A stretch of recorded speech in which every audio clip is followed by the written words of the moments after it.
What's up, everybody? It's your boy Q Hicks, and I'm back with another video on the new What Could Have Been or What If series Duo Edition.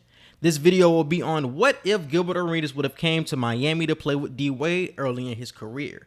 These are two of my favorite players of all time, and I wanted to share this story with you guys to know what they would have accomplished together and where they would rank on the best backcourt of all time list if both players were in their prime. Now let's dive into it.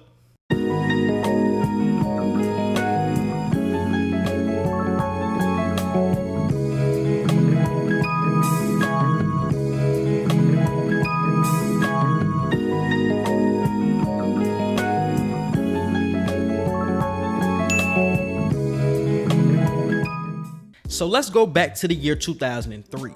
Gilbert Arenas was coming off 2 good years in Golden State after being a second-round draft pick in 2001, and he was looking to get paid. Fresh off an 18.6 assists and 5 rebound season, he wasn't quite the agent zero from his Washington days just yet, but you've seen it in his future based on his rapid improvement. So Gilbert's free agent destinations were the Denver Nuggets, the Utah Jazz, the Miami Heat, the Los Angeles Clippers, and the Washington Wizards. And he was in a position where he was going to the highest bidder, and Miami had a ton of cap space, and they were looking to add either Arenas or Lamar Odom with that cap space. The same summer, the Miami Heat drafted future Hall of Famer Dwyane with the 5th pick in the NBA draft. And as we all know, DWade went on to be a 3-time NBA champ, the 06 Finals MVP, and had a number of All-Star appearances and other accolades. But coming into the NBA, DWade was labeled as a tweener, meaning he was twinning in between a point guard and the shooting guard position. Miami didn't know which position he was going to play coming into his rookie year, and DWade and Gil recently talked about the situation on the No Chill podcast. It was like, all right, we just drafted DWade, and we can put y'all at the 1 and the 2. So I was like, okay, who's gonna be the 1, who's gonna be the 2?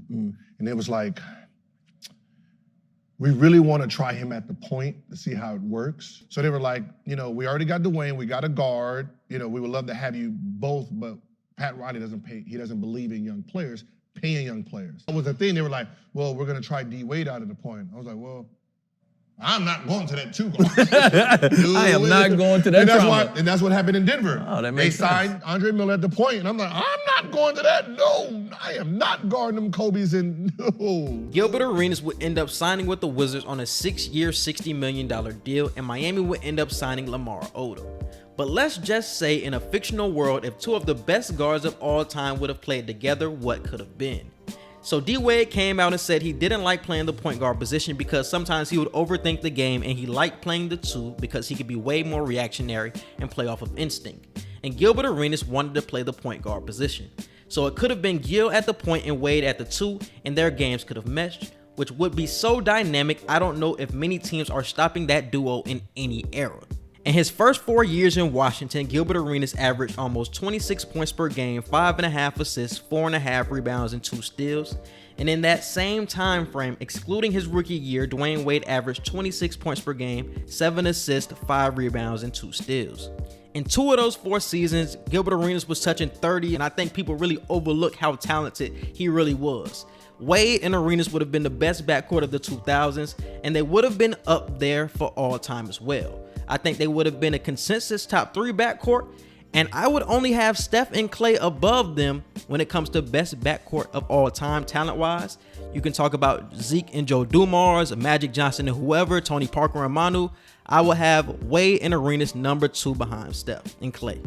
Gilbert Arenas was like a Damian Lillard of his time, but faster. And he was a huge reason why the deep 3 became so normalized in the NBA today. He was one of the first people to take 3s from the hash mark, and it became a normal shot for him. And also you have DWade with his slashing ability, his defensive ability. I think that would have been a perfect mesh. So you would have 2 of the fastest, most dynamic clutch players in the NBA, and DWade was also an all-NBA defender. But during the early 2000s, nobody built their teams like that. We would have been the backcourt. Right? Yeah, I mean, the league wouldn't have been ready for like now that it makes sense, right? Like, oh, you got 2 dynamic guards. At that time, the basically league, like CJ.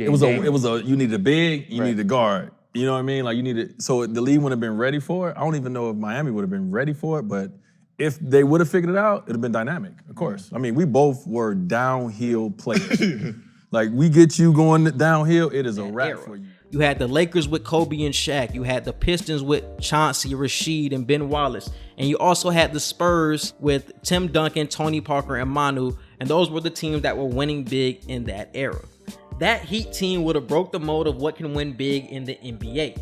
But the biggest question would be, could that backcourt of DWade and Gilbert Arenas, along with players like a Udonis Haslem, Antoine Walker, James Posey, and Alonzo Mourning, beat a 2000s Pistons team in the East? If you think they could, you think their ceiling would be the NBA Finals. I don't think they get past that Pistons team, so I think their ceiling would be the Eastern Conference Finals.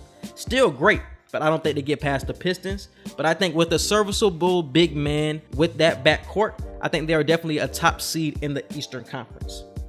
But there is a B-side to this discussion, because if Lamar Odom doesn't come to Miami, do the Heat get Shaquille O'Neal? Lamar Odom was a big reason on how the Heat ended up getting Shaquille O'Neal in the trade for him back in 2004, and Shaq was monumental in helping the Heat win their first championship in 2006. But would the Heat trade a Gilbert Arenas who was on the rise to the Lakers for Shaquille O'Neal? And then we can go even further down a rabbit hole on what a Kobe and a Gilbert Arenas backcourt would have looked like during their prime years. But we also have to talk about the injury side of this duo as well. Both had knee issues throughout their career, and Arenas' prime was cut short due to the injuries starting in the 07-08 season. So I do not think this duo would have won a championship or anything like that, but I do think Bron would have come on this timeline to Miami still. And the duo still would have been crazy during their healthy years, but everything happens for a reason, and the Heat got their championship in 06, so they're satisfied with it. I just want to thank you guys for watching. If you got to the end, I really rock with you. Definitely hit that like and subscribe button if this is your first time on the channel, and definitely let me know what you guys would like to see next. And where would you put an Arenas and Wade backcourt on the all-time backcourt list? Let me know in the comments. And we out. Peace.